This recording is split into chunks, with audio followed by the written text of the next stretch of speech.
Jonas versus Akata, kasado na sa magiging unang event ng Accent Battle League. Sa pagkakaroon ng panibagong liga na pwedeng suportahan ng battle rap fans ay nakaka-excite nga ito dahil kasali rin dito yung mga MC na matagal nang hindi natin nakikita na bumabattle sa flip top dahil sinasabi nilang ban sila dito. Kasama dito si Badang, Lanceta at Akata. Sa bagong liga nga na ito ay makakasaksi tayo ng iba't ibang matchup na pwede nating suportahan at panoorin.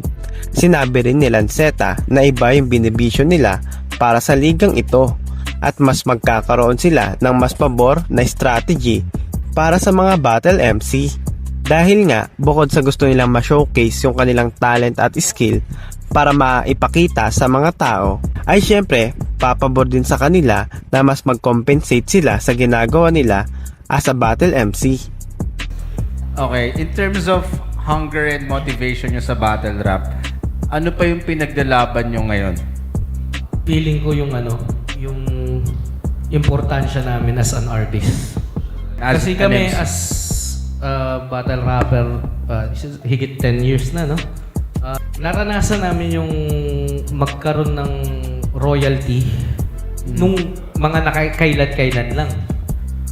So sa tagal namin bumabattle, hindi kami nakikinabang sa pinaghirapan namin.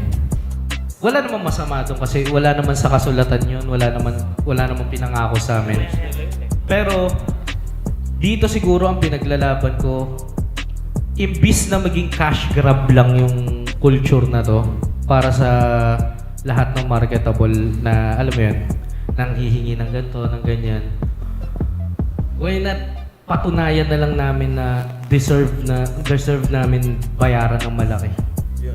Sa review nga ni Akata ay sinabi niya dito na ang una niyang makakalaban sa Accent Battle League ay si Jonas. Grind mode si Akata dahil sa June 6 ay makakalaban niya naman si Tulala at after 6 days, June 12 ay dito niya naman kakalabanin si Jonas. Ayun. Konting panahon na lang. Isang buwan na lang. Babattle na ako ulit.